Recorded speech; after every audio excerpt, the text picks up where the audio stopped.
मकर संक्रांति है, एकादशी भी है।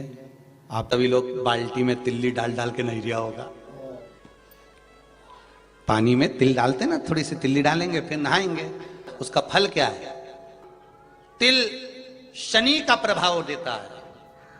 जिस पात्र में तिल को डाला जाता है, मकर संक्रांति के दिन उस जल से जो स्नान करा जाता है, केवल शनि का भाव इतना प्रबल होता है कि सारे ग्रह शनि के अनुकूल होकर उसको अनुकूलता प्रदान करना चालू कर देते हैं। एक मकर संक्रांति पर मात्र तिल के, इसलिए कई लोग तिल का उपटन भी करते हैं, कोई लोग तिल डाल के नहा लेते हैं। तिल का महत्व है।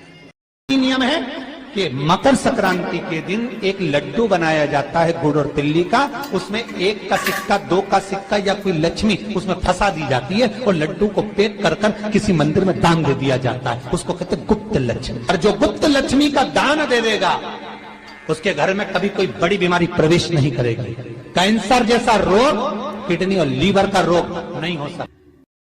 भगवान सूर्य नारायण कर रहे हैं, भगवान भास्कर देव कर रहे हैं। सुनो शनि, तुम नए घर में प्रवेश करे हो, इसलिए तुम्हारे घर में मैंने प्रवेश करा है। जो मुझे तिल का और गुड़ का भाव देगा, दान पुण्य स्मरण करेगा, मकर राशि के अंतर्गत मैं प्रवेश करा हूं, तुम्हारे घर में संपदा की वृद्धि होगी। दान धर्म पुण्य संकीर्तन स्मरण ये कभी घटता नहीं। दूसरे घर में प्रवेश किया था। मकर संक्रांति का पर्व है।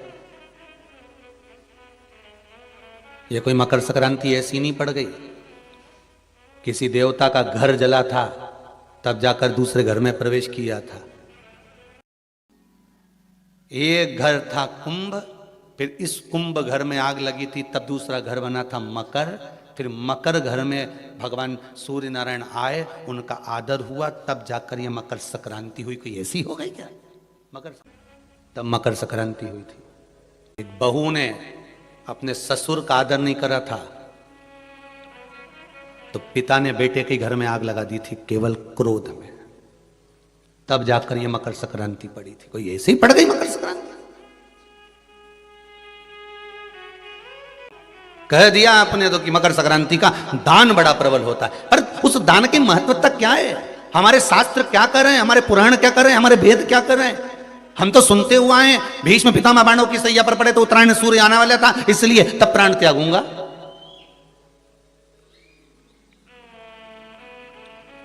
मकर राशि में सूर्य प्रवेश करेगा तब मैं आनंद पाऊंगा, तब मैं दान करूंगा पुण्य। तो आखिर दान की महत्वता इतनी प्रबल कैसे हो गई? वो तिल की महत्वता इतनी प्रबल कैसे हो गई? वो गुड़ की महत्वता इतनी प्रबल कैसे हो गई? कहीं हमारे यहाँ एक भी मैसेज में ये नहीं लिखा हुआ आया होगा कि शक्कर तिल्ली का दान करो, गुड़ तिल्ली का दान करो।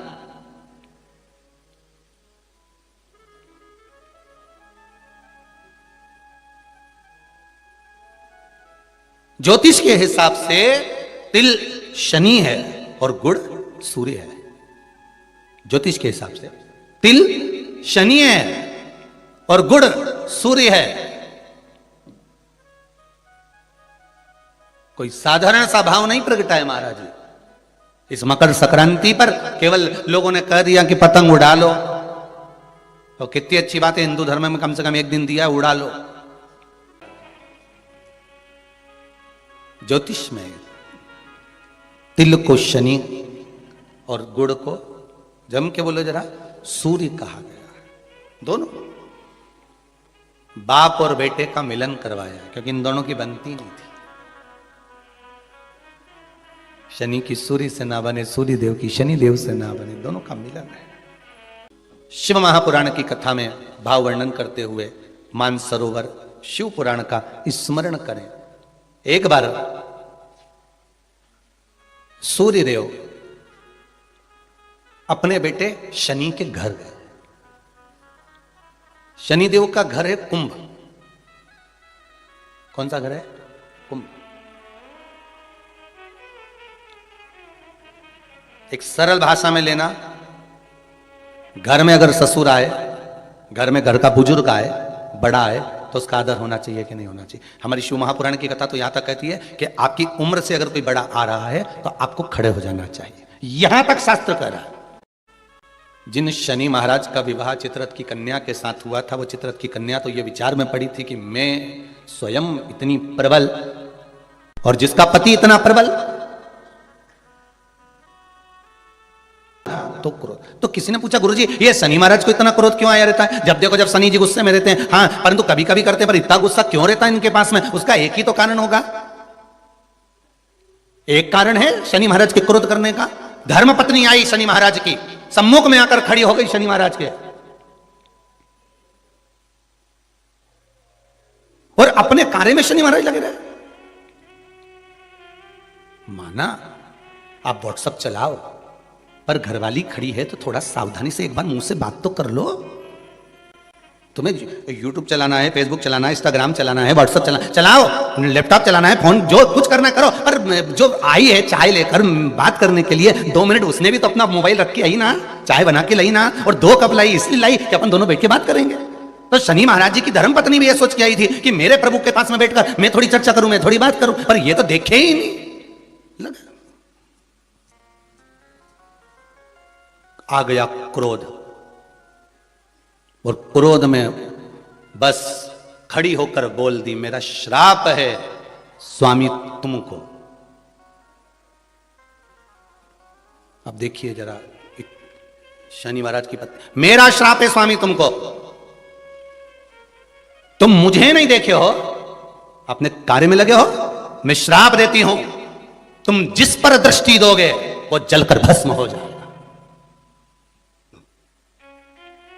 बहुत अच्छे थे शनि महाराज, ऐसा नहीं है, थे अच्छे, परंतु ये जगदंबा के कारण गुस्सा आ गया बस, और श्राप मिला जिस पे दृष्टि दोगे। बस शनि महाराज ने भी सोच लिया अब क्या करूं, श्राप लग गया। भगवान शनि महाराज भी विचार करे कि अब किसी को भी देखूंगा तो, इसलिए शनि महाराज की दृष्टि नीचे रहती है, सामने कभी नहीं रहती।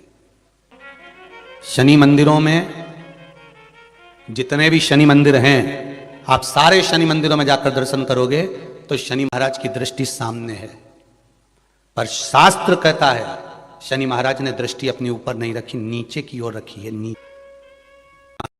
बहुत ध्यान से सुनना, ये मकर संक्रांति की कथा है।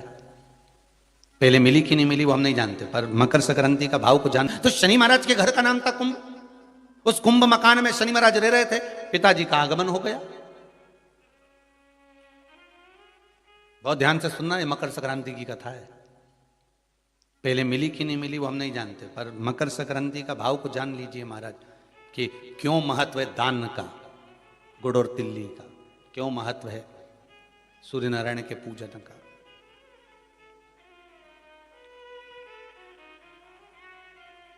महाराज भगवान सूर्य नारायण का प्रवेश हुआ कुंभ में, घर में प्रवेश करा। जैसे ही प्रवेश करा शनि महाराज तो उठ खड़े हुए, पर बहू खड़ी नहीं।